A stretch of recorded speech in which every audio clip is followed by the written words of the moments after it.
Bienvenidos al programa Discutamos México. Hoy vamos a tratar el problema, la Constitución de 24 y las constituciones centralistas. Problema muy fundamental para comprender la vida del siglo XIX, sobre todo de la primera mitad.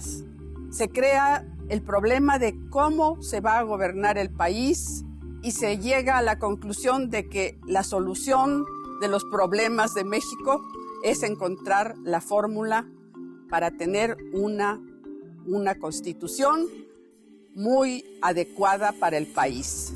Esta búsqueda de constituciones escritas se inicia con las revoluciones atlánticas y va a ser discutida por los doctores Andrés Lira, profesor del Colegio de México, doctor Reinaldo Sordo, del Instituto Tecnológico de México, y el doctor José Antonio Serrano, del Colegio de Michoacán. Bienvenidos, colegas. Muchas gracias. Vamos a empezar pues con el tema. Andrés, me gustaría que empezara usted a discutir este tema tan interesante de la irrupción de las constituciones. Pues México, la Nueva España, en el momento de la independencia, el México independiente, el México naciente, está inmerso en un ambiente del constitucionalismo. Es decir, está la Constitución escrita de Estados Unidos, están las constituciones francesas, hay toda una experiencia muy evidente en ese momento, y México no es ajeno a esa situación. Tienen antecedentes larguísimos, pero ese momento crítico en el que hay a disposición, vamos a decirlo así, de los actores políticos, un catálogo de modelos políticos del cual se sienten obligados a echar mano. Y por otra parte está algo muy concreto y operante, que es la experiencia de protagonistas novohispanos que van a pasar a ser mexicanos en las Cortes españolas, ¿verdad? Han sido electos diputados, han participado en ese Congreso Constituyente, las Cortes españolas se convierten en Congreso Constituyente, asumen la soberanía, y entonces esa experiencia va a determinar mecanismos, va a determinar aspiraciones, va a crear una costumbre legislativa de la cual no vamos a prescindir a lo largo de la vida independiente de México. Y por otra parte está el gran ejemplo, la República vecina del norte, los Estados Unidos, en los que se ve, estamos en el nuevo continente, estamos frente a la evidencia de un gobierno feliz, están los Estados Unidos, pero la idiosincrasia, la experiencia concreta se hizo en castellano y se hizo en Cádiz y en Castilla. Entonces eso va a marcar la experiencia constitucional de México. Lo que a veces se olvida es que el propio imperio de Iturbide fue constitucionalista. Es decir, no era un emperador absoluto. Me recuerdo en un capítulo que escribió Reinaldo Sordo cómo muestra que Iturbide tuvo más poder como regente que como emperador. Eso se nos olvida y por eso no entendemos esta parte del imperio. Fracasó un poco porque ni el Congreso ni Iturbide tenían experiencia política, entonces no supieron ponerse de acuerdo. Creo que ese es un punto de vista que tenemos que tomar en cuenta, esa falta de experiencia política que sí tuvieron los norteamericanos. Los norteamericanos, el Congreso que hace la Constitución, había una gran cantidad, no me recuerdo cuántos, pero como 10 exgobernadores, varios, casi todos eran miembros de las legislaturas, de las asambleas de las colonias. Entonces ellos estaban acostumbrados a negociar y pudieron negociar el problema más grande de la Federación Norteamericana, que fue entre los estados grandes y los chicos. Por eso es la división del representativo en una asamblea en una Cámara de Representantes y el Senado para representar a los estados. Uno representaba a la población, que esa sí es una cosa que copiamos. Bueno, tenemos que ver cómo se desarrolla ya los dos congresos primeros, el de Iturbide, que fracasa, pero que tiene un papel muy importante en 23, Reinaldo, esa transición entre los dos congresos. Sí, pues es muy interesante lo que usted ha planteado, porque normalmente se piensa que esta época es de anarquía, se ve la parte pues más hasta folclórica.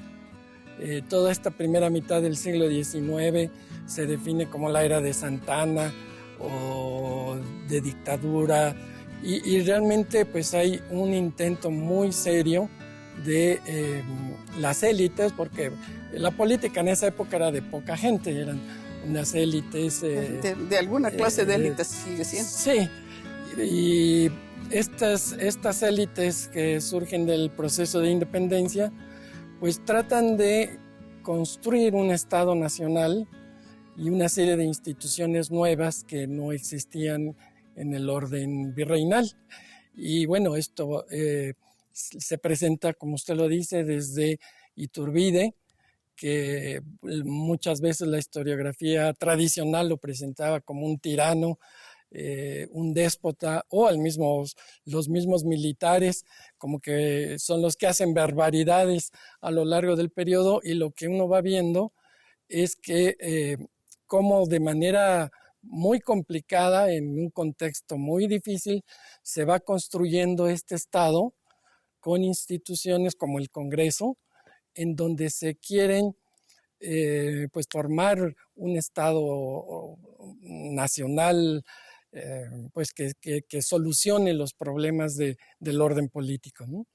Y bueno, se ve claramente cómo la situación propia de la época de Iturbide, la regionalización que existe en el país, van a impedir que tenga éxito el proyecto de la monarquía constitucional, más el faccionalismo, estas logias y estos grupos que hacen la vida imposible al emperador y al orden constitucional inclusive.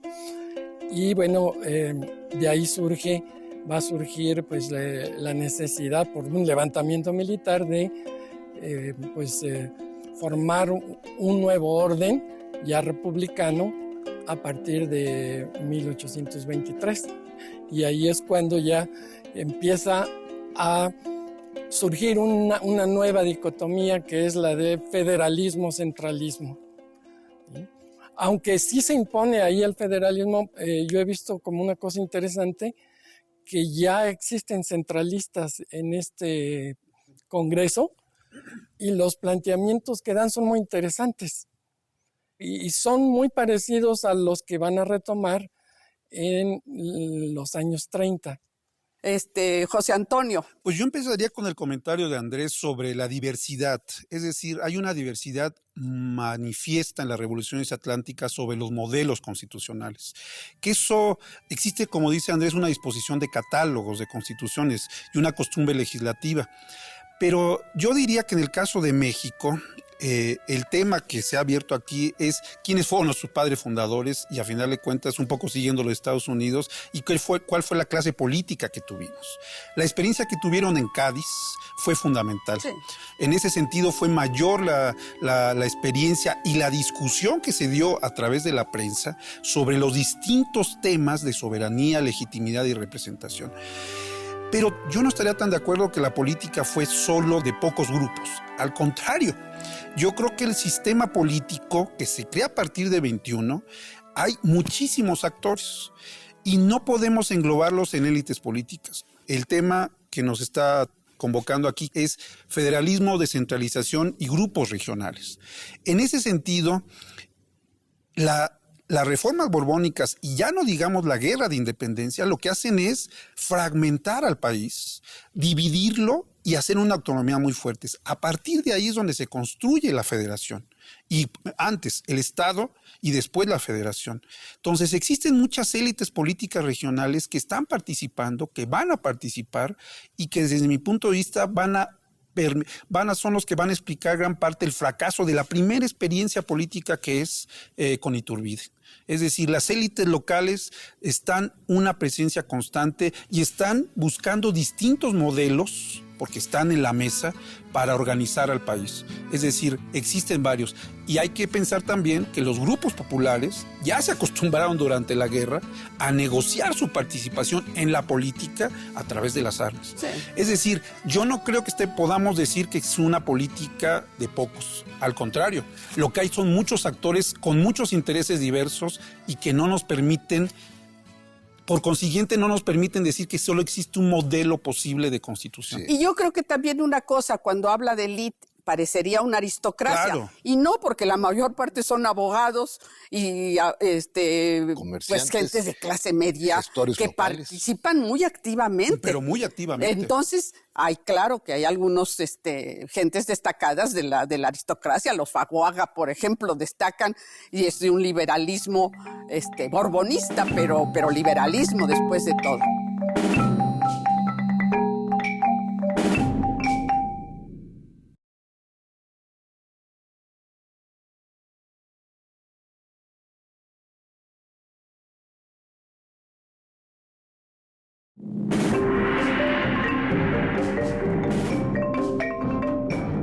Y hay que pensar también que los grupos populares ya se acostumbraron durante la guerra a negociar su participación en la política a través de las armas. Y yo creo que también una cosa, cuando habla de élite, parecería una aristocracia. Claro. Y no, porque la mayor parte son abogados y pues gente de clase media que locales participan muy activamente. Pero muy activamente. Entonces, claro que hay algunos gentes destacadas de la aristocracia. Los Faguaga, por ejemplo, destacan, y es de un liberalismo borbonista, pero liberalismo después de todo. Es un ambiente muy cargado. Hay que advertir que nacemos como nación independiente en un momento en que están cuajando muchas fuerzas políticas. Es un reacomodo mundial.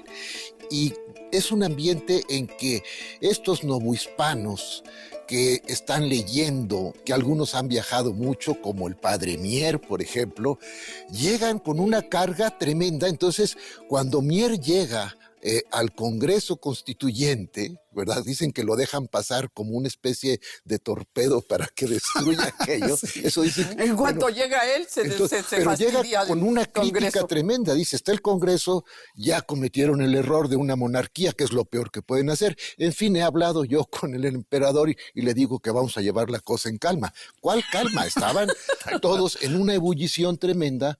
Estaban estos actores, grupos de interés que se habían ido definiendo a lo largo de la última Nueva España, por decirlo de alguna manera.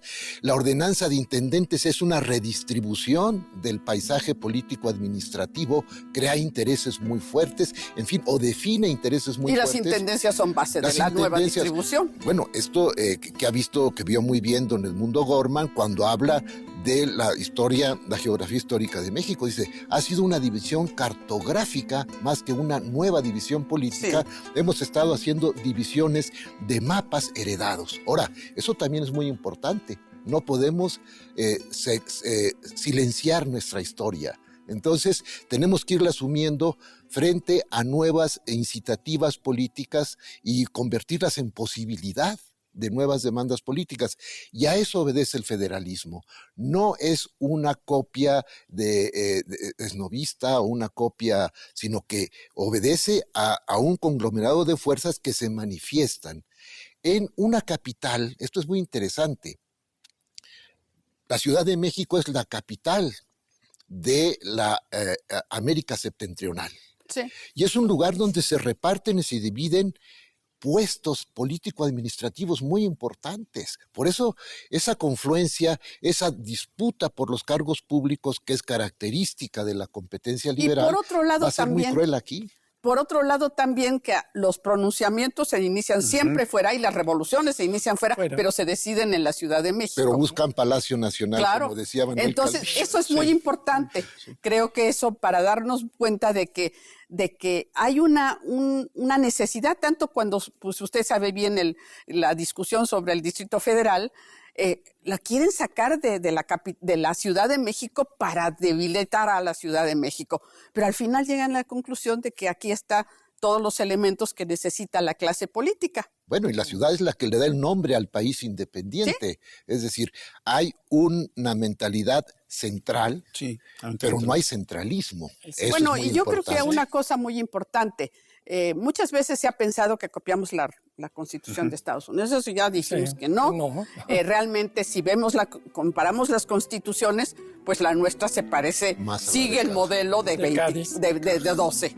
La Constitución española va a prevalecer, a pesar de la importancia de la República, va a prevalecer como el esquema sobre el que se construye la República.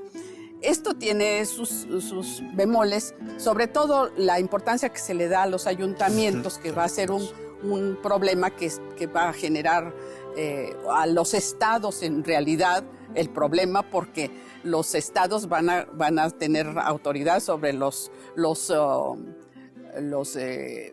ayuntamientos. Estos van a quedar sujetos y no todos van a aceptar la fórmula de Cádiz de un poblado de mil pobladores va a tener su ayuntamiento constitucional. Muchos van a pasar a 2,000, a 3,000, a 4,000 y algunos promueven que sean 8,000. Yo creo que esto es muy importante porque le va a dar voto, por lo menos en esta primera instancia, a todo el pueblo, sin distinción. Bueno, de sexo sí, las mujeres fuera, pero una cosa muy importante va a ser sin distinción de que sepan escribir o leer o que paguen impuestos. Todos votan. Eso sí fue completamente diferente del orden hispánico que de las otras constituciones, que siempre fueron censitarias, como pasarán a ser en el centralismo. Creo que eso es importante.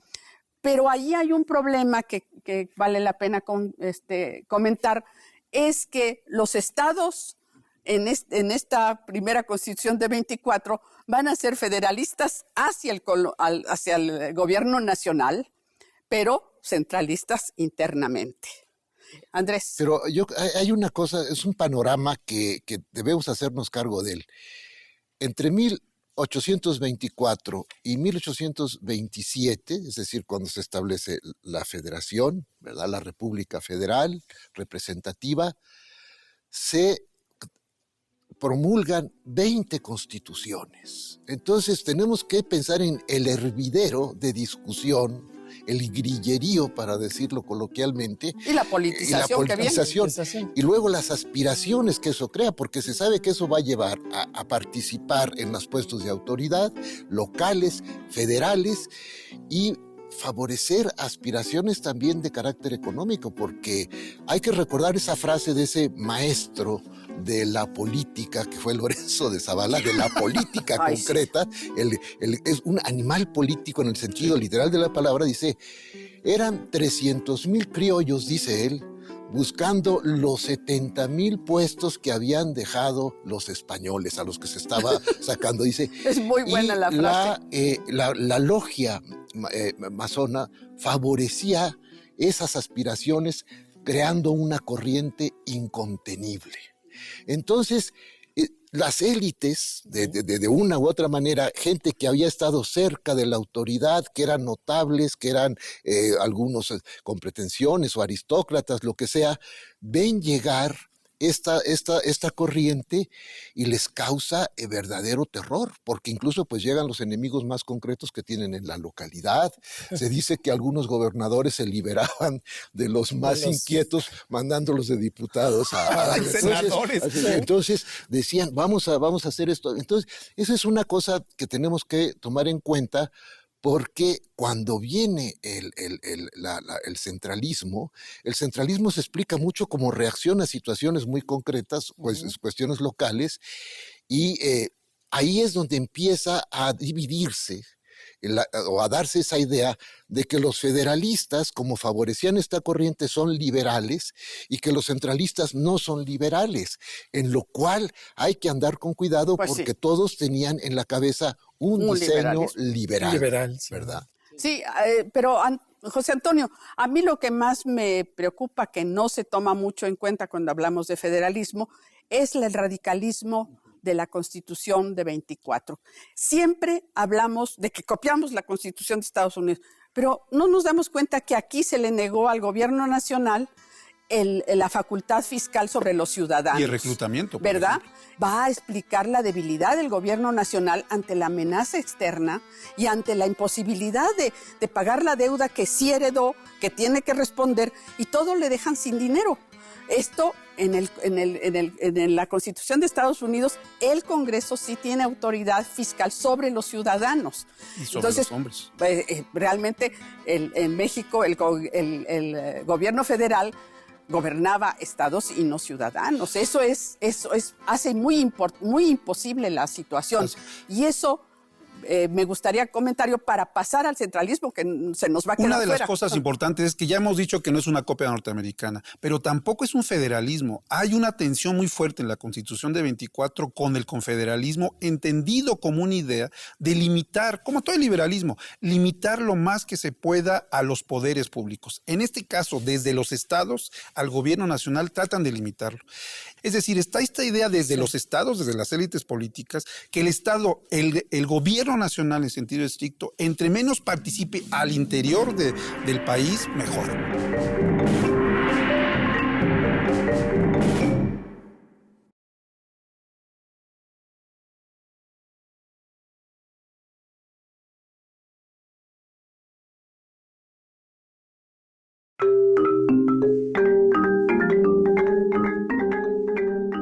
Siempre hablamos de que copiamos la Constitución de Estados Unidos, pero no nos damos cuenta que aquí se le negó al gobierno nacional la facultad fiscal sobre los ciudadanos. Y el reclutamiento. ¿Verdad? Va a explicar la debilidad del gobierno nacional ante la amenaza externa y ante la imposibilidad de pagar la deuda que sí heredó, que tiene que responder, y todo le dejan sin dinero. Y está esta idea desde los estados, desde las élites políticas, que el estado, el gobierno nacional en sentido estricto, entre menos participe al interior del país, mejor. Y por eso le empiezan a cortar facultades. Le quitan la facultad de recaudar directamente a los contribuyentes, que había sido, ese sí es un cambio con Cádiz. En Cádiz se había hecho lo contrario, que la Real Hacienda o la Hacienda Pública cobrara a los contribuyentes, como se decía en esa época, en pelotas, es decir, que se puedan ir directamente a cobrarle a los bolsillos. Y también el reclutamiento. El gobierno nacional no puede reclutar sino solo a los estados. Es decir, la negociación en la federación es entre estados y gobierno nacional, no entre gobierno nacional y ciudadanos. Es un gobierno muy débil. En un contexto, y ahí sí sería interesante, posnapoleónico, donde existen las grandes potencias que van a tener una participación en términos de guerra en esta primera mitad del siglo XIX. Al contrario de lo que pensamos de un gobierno centralista, es todo lo contrario, un gobierno debilitado en punto de vista fiscal, militar y político. En donde ni el Congreso Nacional ni el gobierno son fundamentales, porque al final el problema que se va a crear desde 27, cuando no se respeta el triunfo de Gómez Pedraza para la presidencia, ahí se rompe el orden constitucional, como lo dice Francisco García. Allí terminó el pacto del 24. Sí, yo veo el centralismo como siempre fue un movimiento muy pequeño. Sí. Desde la independencia. Si uno ve, son muy poquitos los que defienden el centralismo, y yo creo que su idea es muy fuera de la realidad de que el mundo colonial era estable por ser centralizado, etcétera, ¿no? Y en los años 30 encuentran pues un momento muy óptimo para ascender al poder en la crisis del sistema federal. Todos estos excesos de las reformas en contra de la iglesia, el ejército, etcétera, van a propiciar que ellos, a través de alianzas con otros grupos dentro de este nuevo Congreso que se elige, pues puedan hacer el cambio al sistema centralista. Pero en realidad siempre fue un grupo pequeño que en donde no predominaron, como usted ha demostrado, los militares. No, ni el ejército, era más bien pues gente, abogados de letras, en fin, los más relevantes de ellos, ¿no? El liberalismo, decía Luis González en una de esas frases, su manera de decir las cosas, tiene dos metas: liberar a las masas y limitar a los líderes, ¿no? Maniatar a los líderes. Sí. Entonces, sí, claro, el liberar las fuerzas sociales para que lleguen, accedan al gobierno, eso es decir, la democracia, pero por otra parte, como tienen maniatar a los líderes. Y lo que está surgiendo, claro, ¿dónde está la versión más directa de las masas? En los congresos, en el poder legislativo, que va a ser importantísimo porque es la encarnación de la voluntad nacional.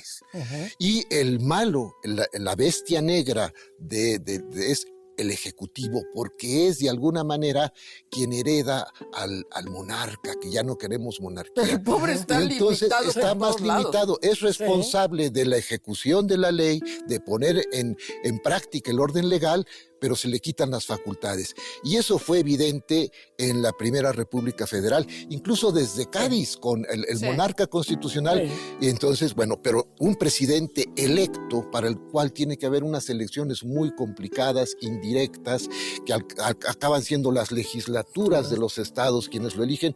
Entonces, las instancias de grilla que se crean son tremendas, y en estas van participando estos actores políticos, estos maestros en la manipulación.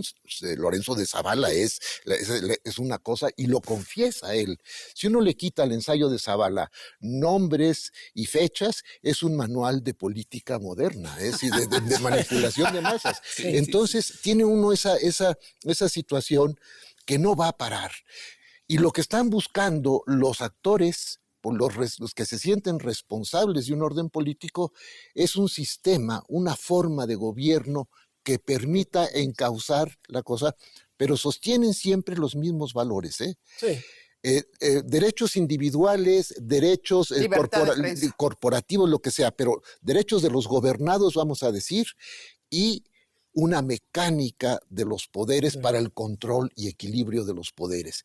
Entonces, eso es muy claro en el centralismo, clarísimo con la creación del supremo poder conservador, que es la idea de cuando un poder se esté excediendo, y están pensando en el Congreso, por supuesto, tiene que haber un poder al que se incite, no procede motu propio, sino que lo tiene que incitar otro poder para que entre a definir la situación constitucional.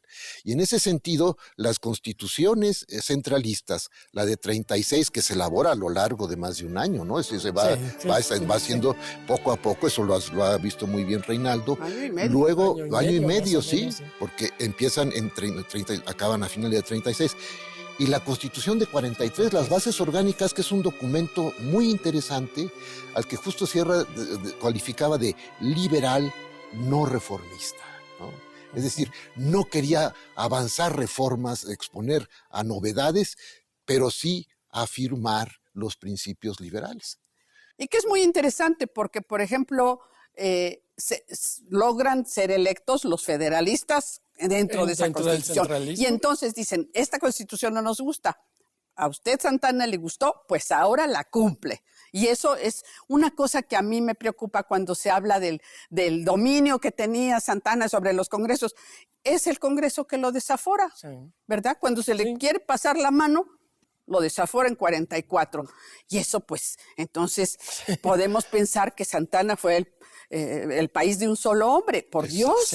Si no controló más que un eje, pero fundamental, y eso sí, controlaba gran parte del ejército, y estaba en la aduana más rica y en el punto básico. Ahí es interesante por qué llaman a Santana una y otra vez distintos grupos. Ya en el último momento, es que es el hombre que, siendo veracruzano, está en comunicación con los comerciantes, está en comunicación con los tabaqueros, está en comunicación con agiotistas, está en comunicación con el ejército, ¿verdad? La expresión de la violencia organizada. Pero nunca dura más de 2 años. No, porque no hay un suelo político suficientemente estable, es una sociedad muy inestable, muy contradictoria y cambiante. Pero si bien yo estoy de acuerdo que es una sociedad muy inestable, yo regresaría a la pregunta al comentario que hacía Andrés en términos de revoluciones. Hay un consenso político general. Son liberales, la diferencia es cómo canalizar todas estas fuerzas nuevas en un orden, un nuevo diseño institucional. Porque la pregunta es, ¿para qué querían el centralismo? O sea, ¿qué te trataba de resolver con el centralismo? Ya un poco lo han planteado Andrés y Reinaldo. Querían una participación más limitada. Hay que hablar también con eso. También. Y eso le va a estallar desde 3032 a Lucas Alamán, que trata de establecer una reforma. A Gómez Farías. Y a Gómez Farías, una reforma limitando voto, limitando participación política a través de milicias, a partir de los congresos. Y fortaleciendo a la presidencia. Entonces, el centralismo se trata de ver, hay un consenso político dentro de las élites, pero la gran diferencia es cómo articular ese consenso en las instituciones. Y ahí sí es donde da. Y el Congreso va a ser fundamental. Yo también estaba pensando en esta idea, no tanto del país de un solo hombre, sino antes incluso hay una prejuicio histórico de que éramos un país de caudillos solamente y que las armas los espadones era lo único que funcionaba. Y esa sigue teniendo muchos Yo a eso voy. No, realmente aquí la importancia, y no viene por nuestra transición política desde 88, desde antes sabíamos que los congresos son fundamentales. Ahí es donde se resuelve, y no en la presidencia de la República en parte, sino en los congresos, las negociaciones de los actores políticos, ¿no? Entonces, y sí llegan algunas negociaciones después, desde luego el centralismo se negocia. Sí, todo. Se salen, los radicales quedan fuera porque realmente se les había pasado la mano. De nueva cuenta, desde los estados, cuando ve uno el centralismo, se da cuenta que el centralismo murió en 1838, cuando el gobierno dice: eso de centralización fiscal, descentralización militar, hay que dejarlo a un lado. Es decir, dura un año, cuando más, el centralismo que queríamos. Sí, es que entra porque además privilegia allí sí a los militares en los gobiernos, y eso, los militares cumplen menos que los civiles con los acuerdos, entonces pues se vuelven inspectores de Hacienda, incluso con el centralismo, pues entonces ya el pobre control.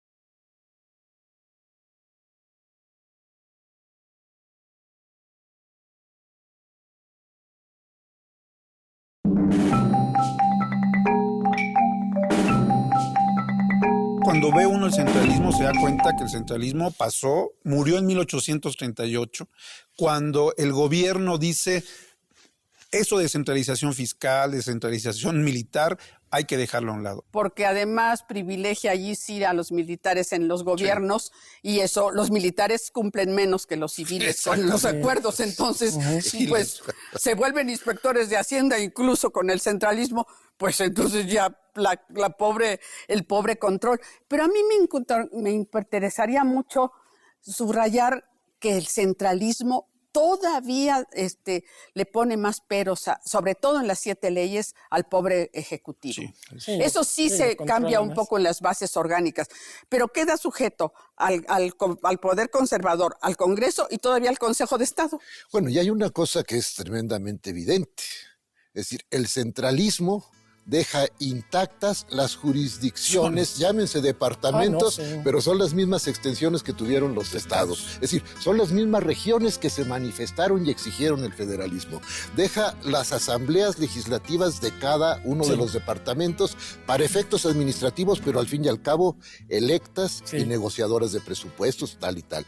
Entonces, no cambiamos nada. Quien intentó cambiar eso... Hubo un intento. Sí. Ellos en varias propuestas del Congreso querían hacer 50 departamentos. Ese es el proyecto de Lucas Alamán. Y que lo retoma Lucas Alamán en los años 50. Y lo va a llevar a cabo el imperio. El imperio, exactamente. Y no porque resulta. ellos pensaban que tenía que borrarse toda la... Y creo que era gran parte del problema. La división federalista de estados y formar unidades que estuvieran más equilibradas en población, en recursos. Yo diría que lo que tenemos que combatir es pensar que los centralistas son conservadores. No, eso es una aberración que no se... Fue una acusación de ese tiempo. Y nosotros hemos hecho un poco, los historiadores, hemos seguido las acusaciones partidistas. Sí, porque el sistema al que aspiran es el mismo. Sí. Es un gobierno equilibrado, respeto a los derechos de los gobernados, pero ¿cómo hacerlo? ¿Quién lo va a hacer? No, y ellos decían mucho que lo que buscaban era el equilibrio entre el orden y la libertad. El orden y la libertad. Ahora es muy que se interesante. había roto en la época del federalismo a partir del 28. Y la búsqueda del orden, porque se empieza a hablar de bases orgánicas, de organización, a poner énfasis en la parte orgánica de las constituciones, ¿verdad? Y otros ponen más énfasis en la parte dogmática de declaración de derechos. Yo creo que ahí hay un diálogo muy interesante. Podemos figurar entre épocas en que se trata de que predomine una parte dogmática, que con esa no se puede gobernar si no hay una organización adecuada. Entonces, ese diálogo que se vuelve monólogo lleva a una situación de falta de gobierno. Ahora, existe furia, un poco siguiendo la metáfora del trueno y la furia a nivel federal, es decir, entre estados y gobierno nacional. Pero si uno se ve en términos de la política de los estados, es mucho más estable. Es decir, hay un contraste interesante, porque en los estados, aún con el centralismo que se quita la participación de ayuntamientos, que se reducen las elecciones, siguen funcionando antiguas formas de negociación política a partir o de los jefes políticos o los departamentales. Es decir, los estados son más estables que la federación misma. Si uno se mete a ver las formas en que se organizan elecciones, las negociaciones generales, recaudación, los estados son, en ese sentido, un diseño constitucional, un diseño institucional que funcionó. Donde fue el gran problema, creo yo, no sé si estén de acuerdo, fue en la forma en que se negoció, primero entre el Congreso y el presidente de la República, y entre los gobiernos departamentales y el Estado y el gobierno nacional. Al interior yo vi una mayor estabilidad que va a continuar a lo largo del siglo XIX. Bueno, yo creo que hay una gran variedad. A ustedes les consta que en el seminario de federalismo que hemos hecho, que no se da, que por eso es imposible que un historiador haga esto, porque realmente hay varias experiencias federalistas y varias centralistas. Hay estados ricos con un gobierno nacional pobre. Como Zacatecas es el caso típico. Por eso hay que estar tan presente. Este tema del federalismo es tan especialmente presente, porque hay que tener sensibilidad de que el federalismo también dañó al gobierno nacional en términos financieros y fiscales. Heredó el gobierno nacional, no los estados, la deuda colonial. Ella tuvo que pagarlo con fuentes de financiamiento muy débiles.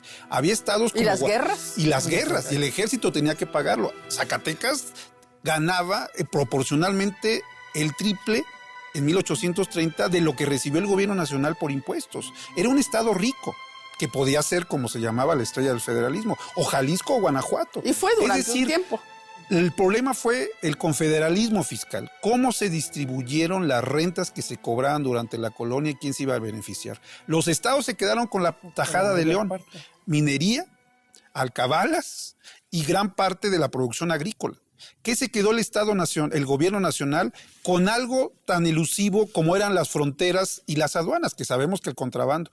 Es decir, el contrabando y los bloqueos. Y los bloqueos, es decir, tuvimos un gobierno desde el punto de vista fiscal y financiero muy débil y algunos estados muy ricos. Eso hay que tenerlo claro. Por eso hay que recordar, por ejemplo, que con al restaurarse el federalismo en la mitad de la guerra con Estados Unidos, pues ya la perdimos porque se deja al gobierno nacional sin recursos. Y con todo el poder y sin poder en un momento dado, en abril de 47, los congresistas se van, pero le quitan al ejército la posibilidad de negociar la paz. Entonces,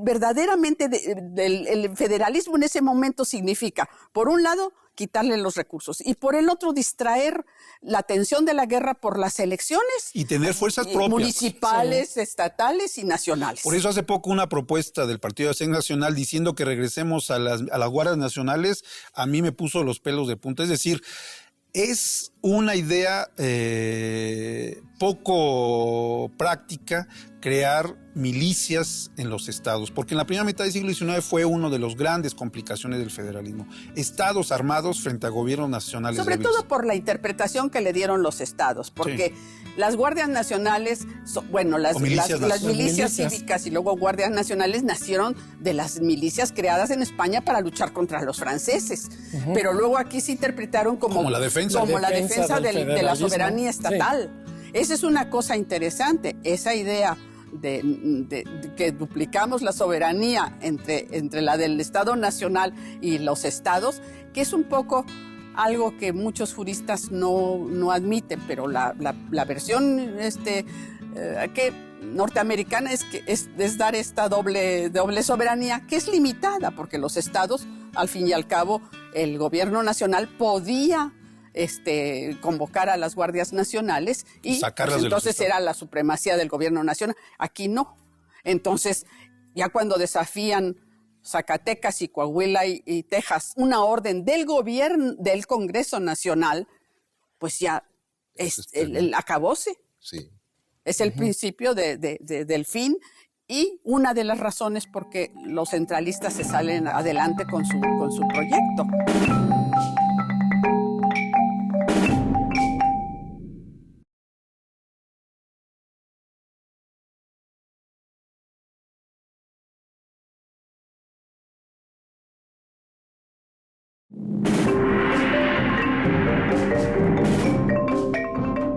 Ya cuando desafían Zacatecas y Coahuila y Texas una orden del gobierno, del Congreso Nacional, pues ya es el acabose. Sí.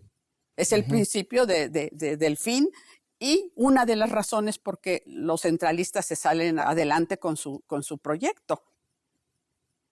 Pues vamos a tener que concluir aquí más o menos las ideas que hemos vertido. Andrés. Mire, yo creo que hay que advertir una línea de continuidad muy clara en el constitucionalismo. Hay el principio de derechos de los gobernados, formas de gobierno que permitan el control de la autoridad. Pero en una sociedad compleja en la que hay más desacomodos, se pensó que iba a ser muy fácil, nos hacíamos sucesores de un país en jauja como era la Nueva España, de una realidad abundante. Se deshace esa unidad administrativa que no estaba solo en Nueva España, era un ambiente más amplio, y entonces se desvirtúa y nos quedamos con la problemática de una organización que no alcanzamos a definir por más que las metas fueran evidentes. Hay más puntos de contacto, esto de semejanza lo demostró muy bien Charles Hale, ¿verdad? En su libro clásico del liberalismo en la época de Mora, entre Mora y Alamán, ¿verdad? ¿Qué contrastes? Los dos buscaban una organización política nacional, una economía política, eso es muy importante, y finalmente apelaron hacia el final de sus escritos más a los esquemas ilustrados que a los esquemas del liberalismo. Porque el liberalismo es un hijo legítimo del racionalismo ilustrado, sí, pero agrega un ingrediente muy problemático que es la soberanía popular. Y sobre todo la soberanía, como se entiende, que yo creo que allí Annick Lemperrier ha hecho esos buenos ensayos y el libro que está por traducirse realmente será muy importante para fijar que no los historiadores pensemos en los conceptos que tenemos hoy y los apliquemos al pasado, ¿verdad? Soberanía en esa época, república en esa época, todos estos conceptos que están un poco disueltos y que yo creo que hay que retomar. ¿Cuál sería su conclusión, Reinaldo? Sería muy parecida a la de Andrés. Creo que esta época hay que revalorarla, no verla así como una época simplemente caótica. Yo pienso también que hay mucha continuidad en los procesos de la construcción de este Estado liberal. Y, hasta en eso que usted ha demostrado, y el que mismo cómo el Congreso permanece casi todo el tiempo funcionando. Y bueno, y esa continuidad ya viene a concluir en el 57, ya en la siguiente etapa, que por supuesto ya plantea cosas nuevas, pero ahí viene pero que recibe muchísimo, hasta, bueno, lo hemos lo hemos visto, todo el proceso electoral, la participación política prácticamente es la misma. El control de los ayuntamientos, por ejemplo, lo hereda del centralismo. Creo que sí, también tenemos que seguir la continuidad del siglo XIX. Y ya no fijarnos tanto en los caudillos y estas cosas. Los pronunciamientos que son muy llamativos y hay que verlos en su dimensión de acuerdo a las circunstancias, ¿no? Pero sí, por supuesto, es una época con grandes problemas para la construcción de este Estado nacional, ¿no? Incluso ver ese caos como limitado. Yo recuerdo de algún viajero alemán que traduce mi maestro Juan Ortega y Medina, en que cuenta el encuentro en 32 en las afueras de la Ciudad de México, y él va a los toros, y cuando salen de los toros dicen, ganó Santana. Entonces, pues van a los toros y está allí discutiéndose la última batalla de las revoluciones de 1832. Eso que nos dé también, pues es una época de contradicciones. Es una época de contradicciones. Yo no habría tanto de caos, aunque sea un caos limitado. Hablaría de un reacomodo general en todo el mundo atlántico. Es decir, no hay que ser tan masoquistas y decir que nosotros tuvimos una experiencia fallida del federalismo, que tuvimos una experiencia fallida en nuestro sistema político. Todos los sistemas políticos se estaban acomodando, tanto en América del Norte y en Europa. Hay una época de las revoluciones. En ese sentido sí hay una continuidad muy fuerte y hay consensos. Pero el federalismo sí hizo una ruptura fundamental en ese sentido. Se crean nuevos actores, participan nuevos actores, tiene que negociarse de manera distinta, y yo lo que destacaría es que tenemos que buscar ese equilibrio que no nos lo dio el federalismo ni el centralismo, entre un gobierno nacional que pueda cumplir funciones sociales, económicas y administrativas frente a una autonomía de los estados, que ese es uno de los temas actuales de nuestro presente. El federalismo nos muestra eso. La historia al menos nos permite saber que tenemos que tener actualmente, que se va a discutir en el Congreso, por ejemplo, la reforma fiscal, que no nos vayamos a dañar al gobierno nacional con una reforma que le quite recursos y que no fortalezcamos en esta idea idílica de que existió un federalismo bueno. Existen federalismos malos, existen federalismos dañinos. Sobre todo el primer federalismo. Sí. Yo creo que fue no sé, tendremos que pensarlo, pero creo que hay varias cosas que tenemos que subrayar. Creo que una diferencia, el éxito de los Estados Unidos, es que los padres fundadores eran gente práctica que tenía experiencia política, pero venían de productores, ya fueran comerciantes o hacendados del sur, eran todos ricos. Allí sí era una oligarquía, no aquí, allá sí. Y permanece hasta la época de Jackson. Entonces, esta combinación entre la gente que conoce la realidad, como Francisco García, por ejemplo, que había trabajado con los minos, que había manejado los bienes de algunos españoles, él por eso tiene buenas ideas y es muy buen gobernante. Hasta 32, que por el federalismo se desboca. Pero creo que la cosa aquí eran estas utopías constitucionales de gente que no tenía esa práctica de lo que era el comercio. Había muy pocos. Entonces falló esa conexión entre diseñar el futuro, y eso haría falta también hoy. Porque está muy bien de tener la idea de que significan los bienes nacionales y todo esto, pero si no funciona, ¿qué pasa, no? Y es que la gente sigue con estas ideas peores, porque están viendo una revolución que a lo mejor hay que revisarla. Creo que esa combinación de gente pragmática con experiencia política permitió esta negociación que dio el éxito. Nosotros empezamos además a ellos los favoreció el que estallara la Revolución Francesa y se quedaran y pudieran experimentar su sistema político sin interferencia extranjera. Nosotros no. Ya estaban en paz Europa y nos cayeron los norteamericanos, los ingleses, los franceses, los propios españoles, y todo el mundo influía aquí y tenían la idea de la riqueza novohispana. Entonces convirtieron a este país en el país más amenazado del continente. Esto, desde luego, fue un factor. Los extranjeros no permitían los cambios fiscales, porque enseguida sus comerciantes influían para que, Sí. o si no los cambiaba, le impedían al Congreso que lo aprobara, pues recurrían a Santana, Paredes y Valencia que se levantaran contra Bustamante por el 15%, el IVA de entonces. Y la presión diplomática, es decir, compraban títulos de la deuda y usando privilegios de reclamación diplomática. Y yo creo que aquí hay una cosa muy importante, diseñar el futuro asumiendo el presente. Claro. Yo creo que una larga experiencia como la que tiene que destilarse bien. Yo creo que la historia tiene como función convertir los acontecimientos en experiencia. Y estamos en un momento privilegiado con estas conmemoraciones que tienen que ser así como indicadores de la experiencia.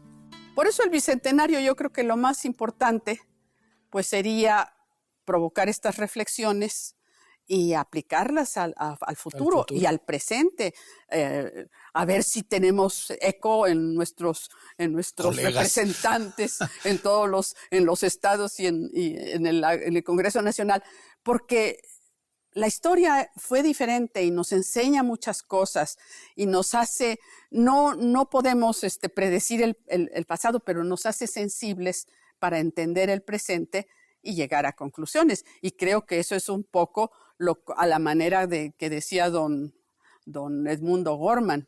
Entiendo las conmemoraciones como una oportunidad de reflexionar realmente qué sentido tenía. En ese caso, él hablaba del plan de Ayutla, pero siempre lo pensó así, porque si no, pues, ¿qué sentido tiene volver a publicar los mismos papeles, las mismas cosas? Bueno, reflexionar. Así es que esa es la conclusión. Muchas gracias.